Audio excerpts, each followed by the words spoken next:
Hello दोस्तों। दोस्तों मेरा आज का वीडियो उन लोगों के लिए जिनकी मैथ्स एकदम वीक है, मतलब एक तरह से वीक है।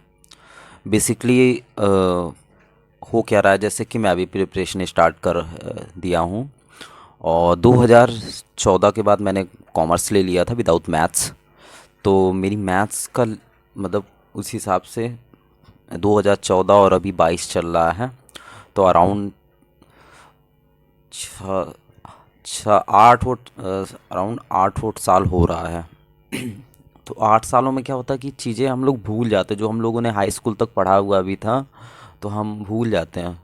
तो फिर दोबारा से फिर मैथ्स की ओर जाना, क्योंकि कोई भी गवर्नमेंट एग्ज़ाम की प्रिपरेशन करेंगे तो उसमें मैथ्स तो पूछता ही है। तो उस लेवल का क्या है कि हमारी अंडरस्टैंडिंग, मतलब बेसिकली हम जोड़ घटाना गुणा भाग ये सब तो नहीं भूलते हैं, बट बहुत से फॉर्मूले रहते हैं जिसे हम लोग भूल जाते हैं।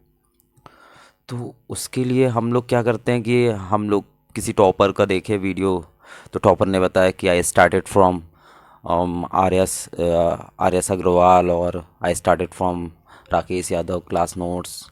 इस टाइप का हम लोग देखते हैं। तो मैंने भी मतलब सभी देखते हो यार यूट्यूब पे, क्योंकि अभी यूट्यूब ही एक सही सोर्स, मतलब सोर्स है एक तरह से।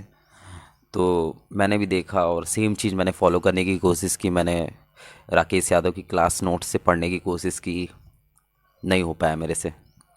स्टार्टिंग में नहीं हो पा रहा था। आर एस अग्रवाल भी ट्राई किया तो उस हिसाब से टाइम टेकिंग था। और मैंने क्या कहते हैं केडी कैंपस की मैथ्स की बुक है, ये ये है केडी कैंपस की मैथ्स की बुक है। और फिर मैंने मतलब सारा चीज़ देखने के बाद मैंने एनालाइज़ किया कि मुझे कैसे पढ़ना चाहिए कि मुझे मैथ सच में समझ में आए। जो बंदे ने 8 साल पहले, मतलब एक तरह से 8 साल होने वाले हैं, 8 साल बाद मैथ्स की ओर जा रहा है, वो कैसे स्टार्ट करे। तो मैंने स्टार्टिंग किया। फिर मुझे समझ में आया कि सबसे पहले जो ज़रूरी है हमारा मतलब बेस होना चाहिए, बेस क्लियर होना चाहिए। हम जो फॉर्मूले भूल गए हैं, जो बेस थे सारे पुराने, उस वो सब भूल गए हैं। उसको स्टार्ट करने के लिए सबसे बेस्ट मुझे क्या समझ में आया, एनसीईआरटी क्लास। अगर आपकी मैथ्स बहुत ज़्यादा वीक है तो आप क्लास 6 से लेके और 10 तक की कर लीजिए।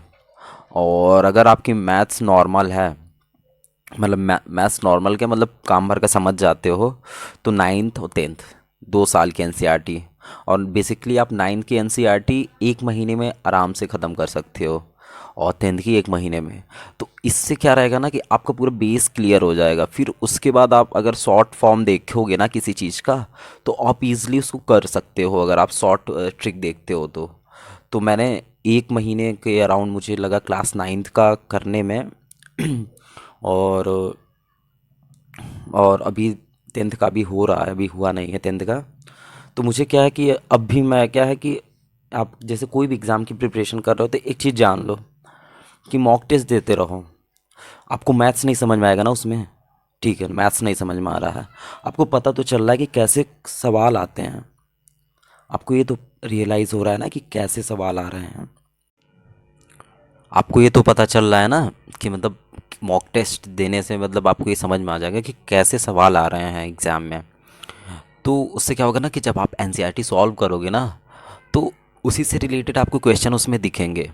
आपको ये नहीं फील होगा कि मैं अपना टाइम वेस्ट कर रहा हूँ, आपको अच्छा लगेगा कि हाँ मतलब वेस्ट नहीं कर रहा हूँ, मैं अपना टाइम इन्वेस्ट कर रहा हूँ। इन्वेस्टमेंट कर रहे हैं, एक तरह से इन्वेस्ट कर रहे हैं अपना टाइम मैथ्स में।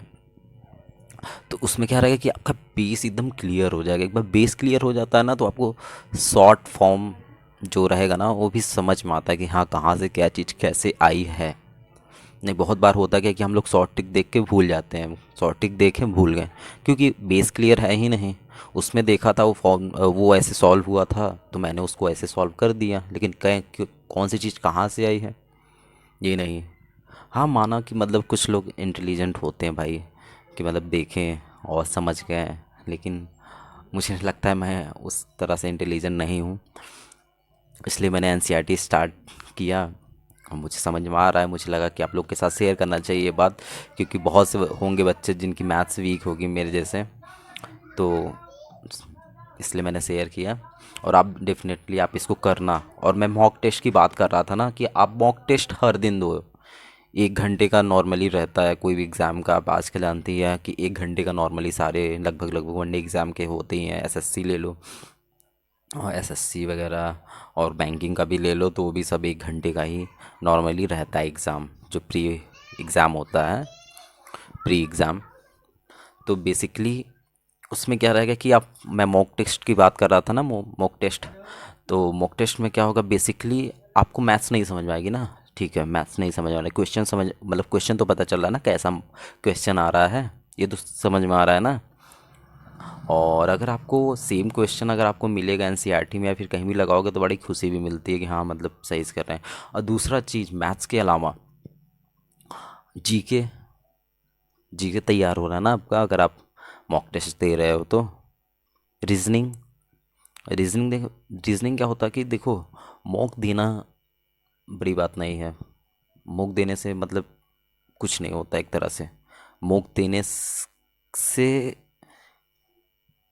जो मेन चीज़ है मॉक देने का पर्पज़ ना, मॉक देने से ज़्यादा इम्पोर्टेंट है मॉक का एनालिसिस करना, कि वो वाला क्वेश्चन मुझे नहीं आया था लेकिन वो कैसे सॉल्व किया गया है। वो जो ट्रिक होगी ना, जो सॉल्व करने की ट्रिक होगी, वो मेन है।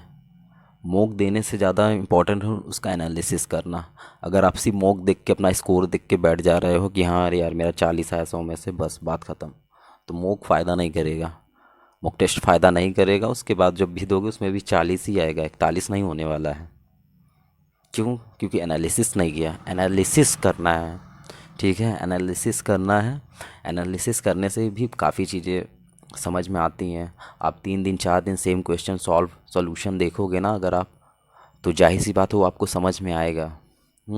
बाकी आप मैथ्स के लिए अपना एनसीईआरटी से स्टार्ट कर दो, अगर आपकी मैथ्स वीक है। और एनसीईआरटी बता दूं, इंग्लिश में ही नहीं, हिंदी मीडियम में भी आती है मैथ्स की भी। सारे सब्जेक्ट की एनसीईआरटी हिंदी मीडियम में भी आती हैं।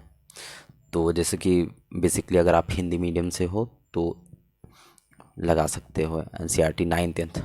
और मैं एनसीईआरटी इसलिए, मतलब एनसीईआरटी बोल रहा हूँ, अगर बेसिकली अगर आपके पास एनसीईआरटी नहीं है, यूपी बोर्ड से हो, आप बंगाल बोर्ड से हो, अ, आप बिहार बोर्ड से हो, किसी भी बोर्ड से हो, आप अपनी स्टेट बोर्ड की किताब लगाइए। एनसीईआरटी मैं इसलिए बोल देता हूँ क्योंकि एक स्टैंडर्ड है एनसीईआरटी का, आपको ऑल ओवर इंडिया में मिल जाएगी एनसीईआरटी। और बेसिकली आप अपने स्टेट बोर्ड की भी मैथ्स लगाइए। अगर आपके पास एनसीईआरटी नहीं है, अगर आपके पास स्टेट बोर्ड की बुक है, तो 8 9 10 3 क्लास की आप लोग लगा लीजिए स्टेट बोर्ड की बुक, वो भी सेम मतलब फ्रूटफुल रहेगी आप लोगों के लिए। बेसिकली मेरे फर्स्ट वीडियो पे 10,000+ व्यू बढ़ाने के लिए थैंक यू सो मच। और मेरे सब्सक्राइबर भी अभी 100+ हो चुके हैं। और अगर आपको मेरा वीडियो सही लगा हो तो आप मेरा चैनल सब्सक्राइब कर सकते हैं। बाकी अगर सही लगा हो तो अगर आपका कोई दोस्त और भी वीक हो तो आप उससे ये वीडियो शेयर कर सकते हैं बेसिकली। बाकी लगे रहिए, सक्सेस मिलेगी। थोड़ा समय लग सकता है लेकिन मिलेगी सक्सेस, इसलिए पढ़ते रहिए। Thank you so much.